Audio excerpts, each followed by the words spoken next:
We welcome you back to this channel. Today, we will explore paranormal stories of cursed objects. A woman receives earrings and experiences nightmares. A child awakens shadows and voices from a candelabrum. And a bride buys a second-hand dress and is tormented. Go ahead. Turn off the lights. And let's take one more step into the world of the unknown. The Cursed Gift. When I was little, my grandmother used to tell me stories about cursed objects. She said that some things, no matter how beautiful they seemed, were imbued with evil. I never believed her stories until, a few months ago, I received a pair of earrings as a gift. It was my birthday, and my friend Rachel, always so generous and thoughtful, gave me a small black velvet box. When I opened it, I found a beautiful pair of silver earrings with tiny blue sapphires that shone with a hypnotic intensity. Rachel told me she had found them in an antique store and thought they were perfect for me. Without thinking much about it, I put them on. From the first moment, I noticed something strange. The earrings were cold, almost icy to the touch, and an uncomfortable sensation ran down my spine as I fastened them. However, I didn't give it much importance and continued enjoying my birthday. That night, as I went to bed, I had a disturbing dream. I was in a dark room with stone walls covered in mold. In the center of the room, a woman with a haggard appearance and empty eyes stared at me. She wore a worn black dress, and as I looked closer, I saw that she was wearing the same earrings Rachel had given me. Suddenly, the woman raised a skeletal hand and pointed at me, her lips moving without making a sound. I woke up startled, my heart pounding. The next day, I felt exhausted, as if I hadn't slept at all. I ignored the dream and convinced myself it was just a passing nightmare. But things got worse. Every night, the same dream repeated, and the woman seemed to get closer each time. I began to feel her cold, damp breath on my skin, and her empty eyes seemed to pierce my soul. During the day, I started experiencing strange events. Objects I moved would return to their original positions, and I heard voices, like inaudible whispers, when I was alone at home. One night, while looking in the bathroom mirror, I saw a shadow move behind me. I turned quickly, but there was no one there. Even so, I felt a constant presence, a constant sensation of being watched, something that wouldn't leave me in peace. I decided to investigate the origin of the earrings, so I went back to the antique store where Rachel had bought them. The owner, an elderly man with a tired appearance, looked at me seriously when I showed him the earrings. His face turned pale and he asked me to sit down. In a grave and very serious voice, he told me that these earrings belonged to a woman who lived many years ago, in the 18th century, named Helen. She was accused of witchcraft and executed in this very town. According to legend, Helen vowed to take revenge on anyone who possessed her belongings, and the earrings were the only objects left of her. A chill ran down my spine as I listened to the story. I asked the old man how I could get rid of them, but he just shook his head. He told me that once you wear them, the curse follows you. The only way to free myself from the curse was to return the earrings to Helen. That night I dreamed of the woman again. This time she was so close I could see every wrinkle on her face and feel her icy breath. Desperate, I begged her to leave me alone, that I didn't know about the evil in the earrings. The woman extended a hand and, to my surprise, spoke. "Return them to me," she said, with a voice that sounded like a whisper dragged from the depths of a cave. I woke up with strong determination. I took the earrings and, without thinking twice, drove to the town cemetery. I searched for Helen's grave, now overgrown and forgotten by time. With trembling hands, I placed the earrings on the headstone and prayed for her spirit to find peace. Instantly, I felt an indescribable relief. The oppression in my chest disappeared and the air seemed lighter. From that day on, the dreams stopped and the strange occurrences in my house ceased. I never saw the woman from the dreams again, but I know she finally found peace. And I learned an invaluable lesson. Never underestimate my grandmother's stories. Some things, no matter how beautiful they seem, are better left forgotten. The Candelabrum. When I was a child, I used to visit my great-aunt in her old house in the countryside. The house was far from the town, surrounded by a dense forest that seemed to come alive at dusk. The house itself was a relic of the past, with its creaky wooden structure and dusty windows that barely let in the sunlight. However, there was something about that house that always attracted me, something that made me want to explore every corner and uncover its secrets. One summer afternoon, while my parents chatted with my aunt in the kitchen, I decided to venture into the attic, a place I wasn't allowed to go, which made the feat an adventure. It was a dark and forgotten place, full of old boxes, furniture covered with sheets and cobwebs hanging from the ceiling like curtains. My steps echoed on the wooden boards, creating unsettling echoes that faded into the gloom. I explored every corner, opening some boxes, looking into every nook. It was then that I saw it, hidden in a dark corner, covered in dust and cobwebs, a bronze candelabrum, carved with intricate designs that seemed to tell an ancient and forgotten story. It had an air of mystery, as if it belonged to another time. Without thinking twice, I took it and brought it down to the main hall. When my great-aunt entered the hall and saw it, she immediately paled. Her hands trembled slightly as she snatched it from my hands.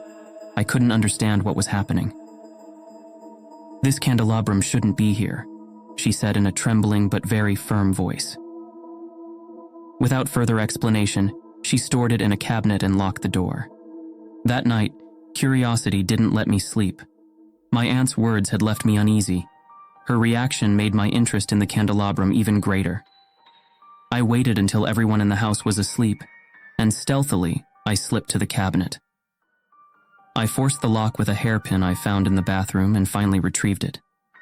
I took the candelabrum to my room and placed it on the table, observing every detail patiently, trying to understand what made my aunt so nervous. The room was dark, lit only by the moonlight filtering through the window. I lit the candles on the candelabrum, and a faint flickering light filled the room. It didn't take long for something strange to begin happening.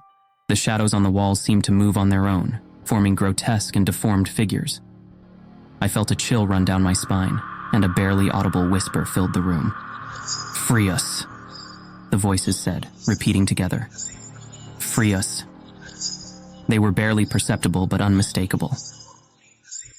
I stared at the candelabrum, and then I noticed that the designs carved in the bronze seemed to come to life. Gaunt faces and hunched figures emerged from the shadows, their empty eyes fixed on me. I was very scared. I tried to extinguish the candles, but the flames wouldn't go out. I felt a presence behind me, and when I turned, I saw a tall, skeletal figure, cloaked in black. Its eyes were two dark pits, and its bony hand reached out to me. I screamed with all my might, and at that moment the figure disappeared. My parents and great-aunt rushed into the room. Seeing the lit candelabrum, my great-aunt paled even more. "That candelabrum is cursed," she said firmly. "It belongs to an ancient cult that practiced dark rituals in this house.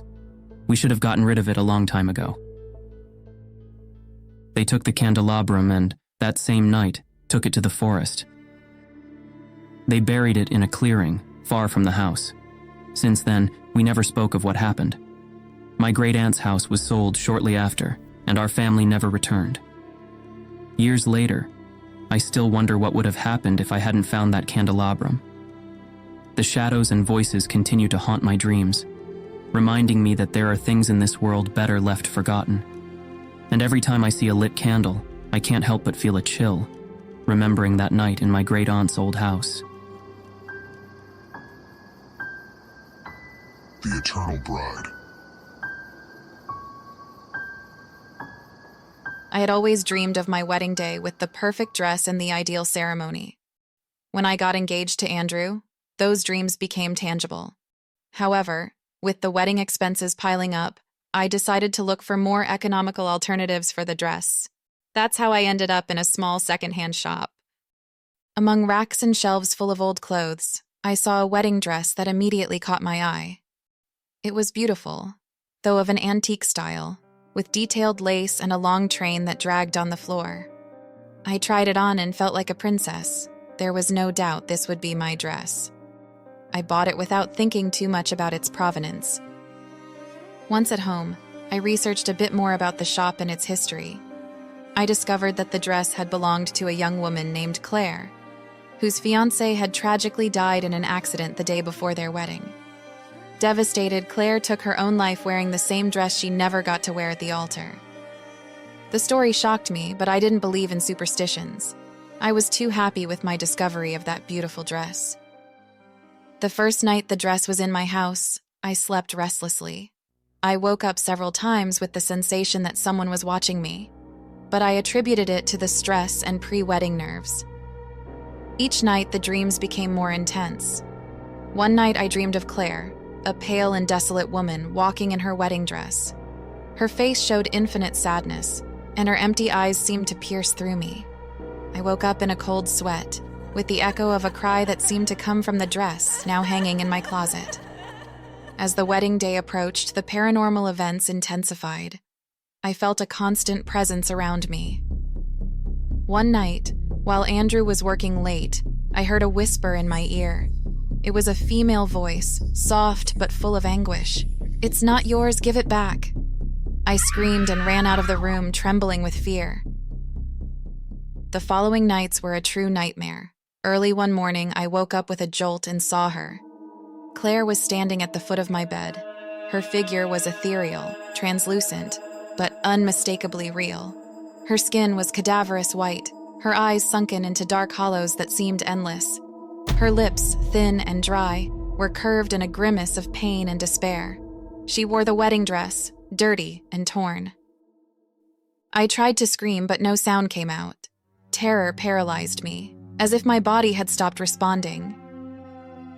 Claire extended a hand toward me, skeletal, cold, with long yellowed nails.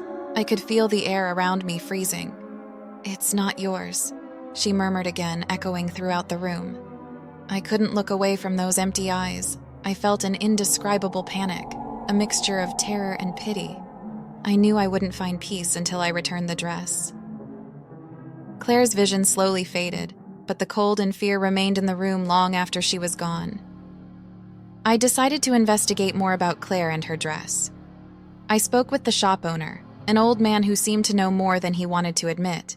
He told me that Claire had been a sweet woman, but after the tragedy, her spirit became trapped in the dress, unable to find peace. "That dress has brought misfortune to everyone who has owned it," he said gravely. "Return it before it's too late." My wedding was only a week away, and the idea of finding another dress seemed impossible. However, the fear outweighed any other concern. I took the dress back to the shop, where the old man accepted it without surprise, as if he had been expecting my return.